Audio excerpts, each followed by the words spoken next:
If someone asks you who was the first Christian king or the first Christian emperor, what will be your answer? It will be, of course, the answer comes as Constantine I, who declared Christianity as an official religion of Roman Empire. But it is around 340 AD. As per the historians, it was Crusades of Armenia in 301 who declared Armenia as a Christian country and Christianity as an official religion. But do you know, neither Constantine I or Crusades was the first Christian emperor. The first Christian emperor was an Indian. He was from India, not from Europe. Hello friends, I'm Hebron Peters. Welcome back to my YouTube channel.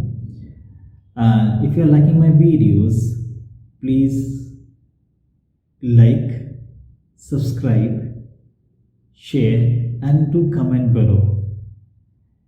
It boosts up my morale to bring videos for you related to Christianity. Here we will talk about the first Christian king. And he was from India. Isn't it surprising? Anyway, let's move forward.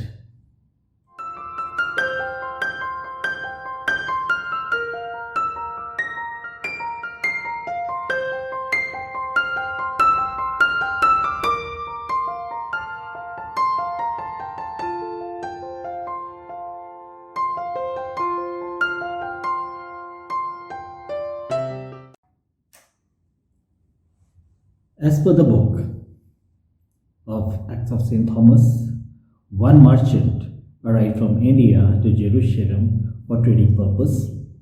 His name was Albanese. And one person from nowhere came out and he sold St. Thomas to Albanese with a written sale deed. And deed stated as, I, Jesus, the son of Joseph, a carpenter, selling my slave, Judas Thomas, to the merchant Albanese from India, sent from the king of Indians, Gundaforus. And around 30 silver coins.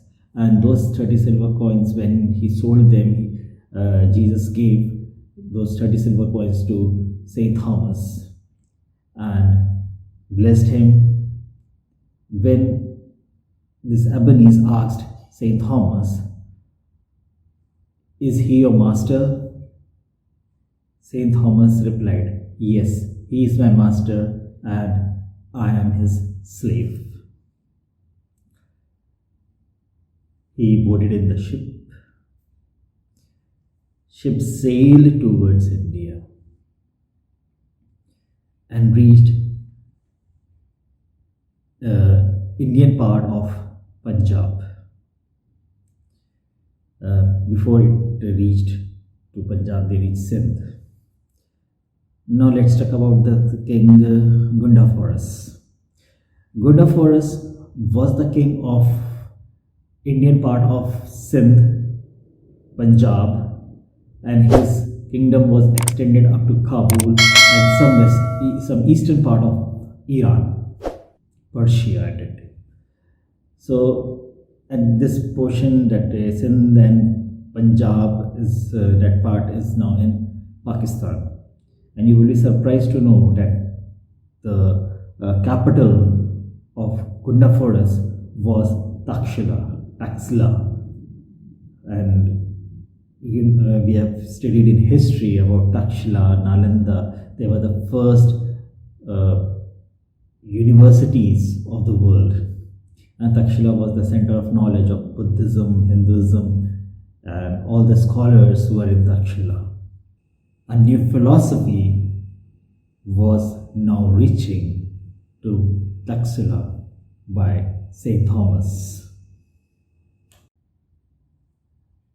Now, when they reached Punjab, Takshila, Taxila, Albanese, that merchant, presented St. Thomas to Gundaforus as his slave and told about the talents of St. Thomas to Gundaforus about his carpentership. Gundaforus asked him what you can do, what are your talents. Then St. Thomas replied that his talent was carpentry, he can make boats, huts, animal yokes, plows, and many more things. And in the stone, he can build pillars, temples, and a courtyard of the prince, king houses, king palaces.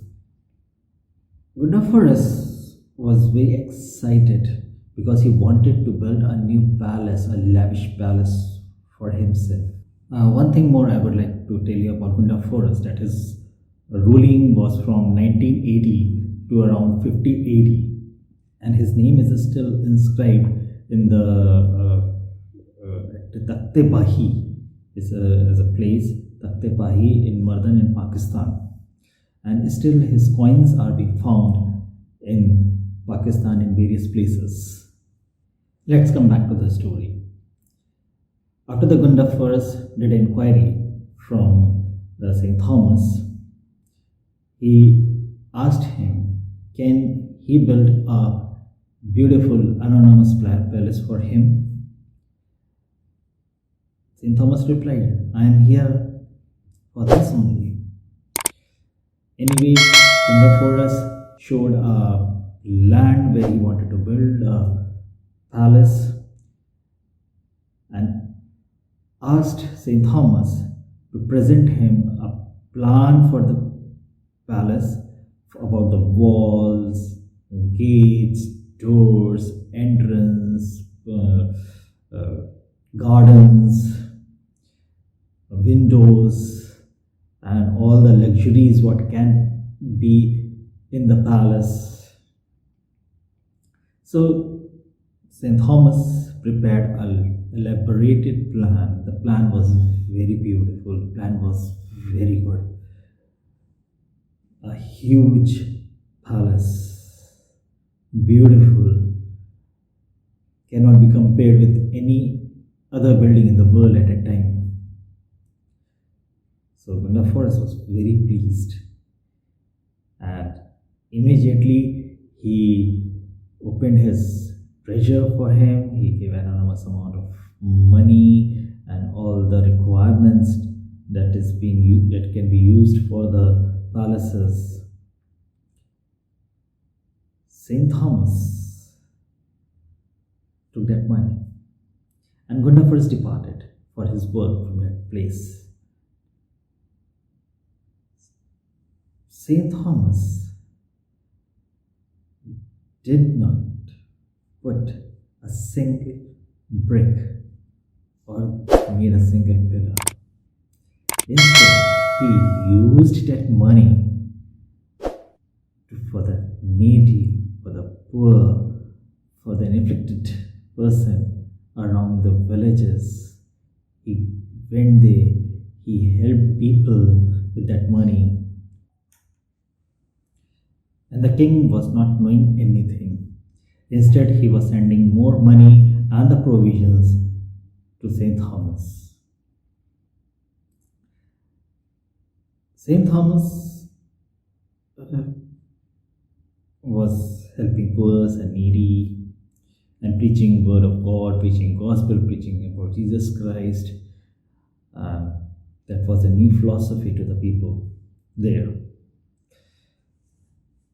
In between, the Gundaforus, the king, sent an ambassador to St. Thomas and asked St. Thomas how much the work is being accomplished.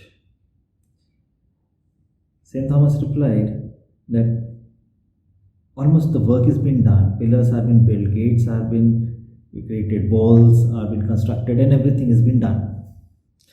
only the roofing is left. So king was very pleased, and he, listening to this, when Ambassador went back to Gunda forest to the king, and king, listening to this, he sent more gold and provisions to complete the palace as soon as possible. He was curious to know about, wanted to see his palace, newly built palace, which was his dream palace. In between, the king came to the city where it's a nearby city to the palace to meet his friends and boasting about his palace, what he was constructing.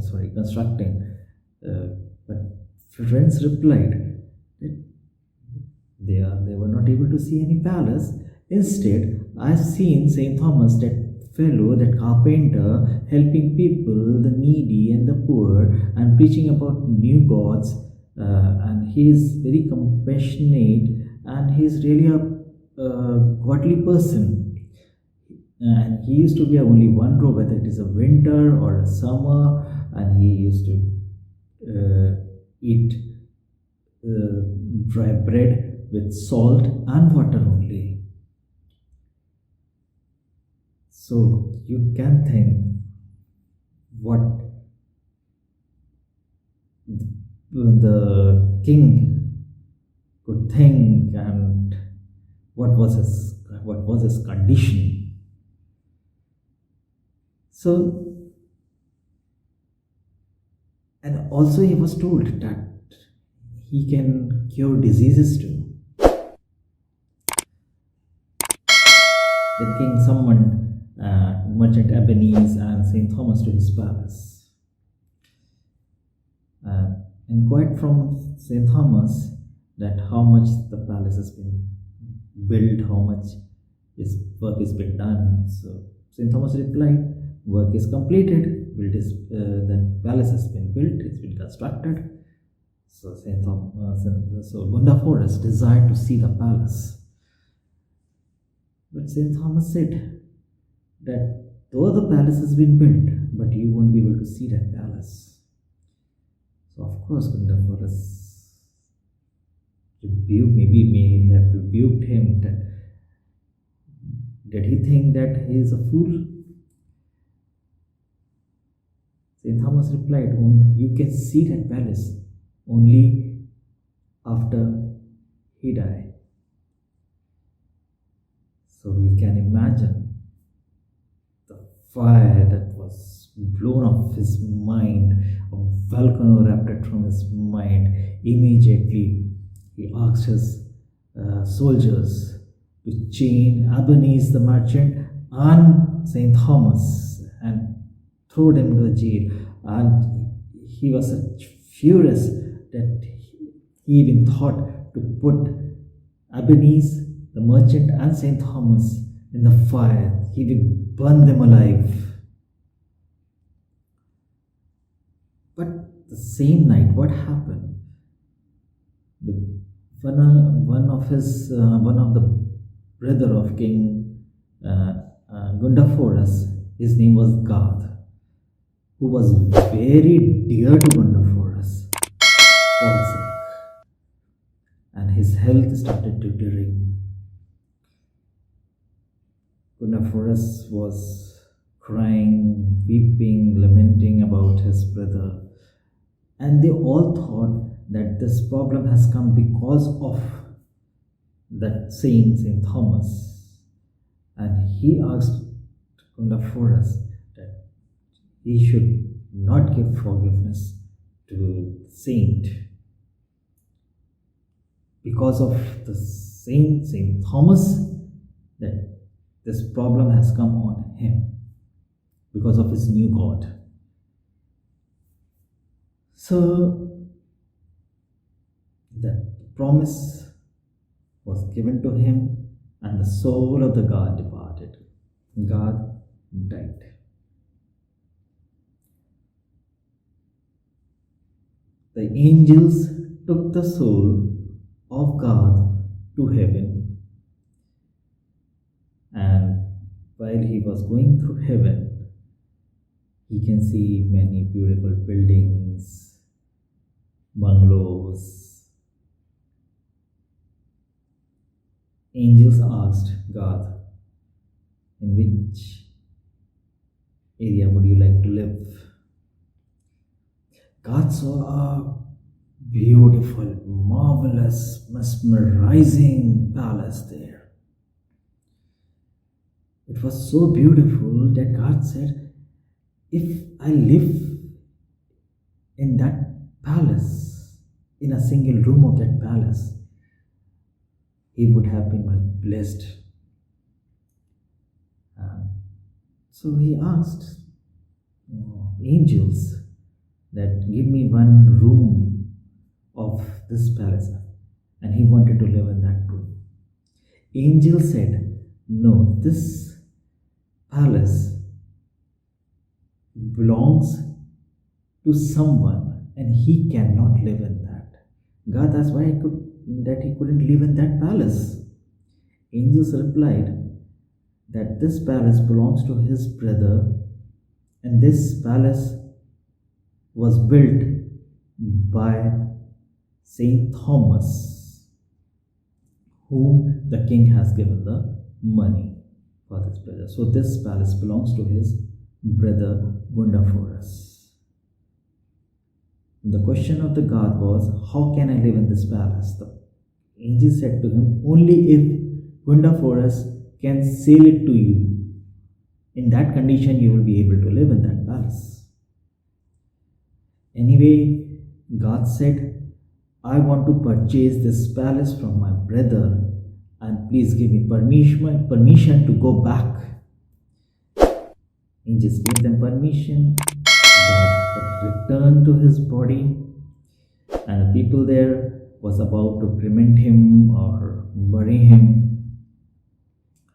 But as soon as he revived in his life, in his body, Gundaforus came back running when he got information that his brother is now living, he is alive now. And he stood up and asked for his brother, where is my brother? Brother was so happy that Gundaforus was so happy that his brother is alive now, he's come back to his life.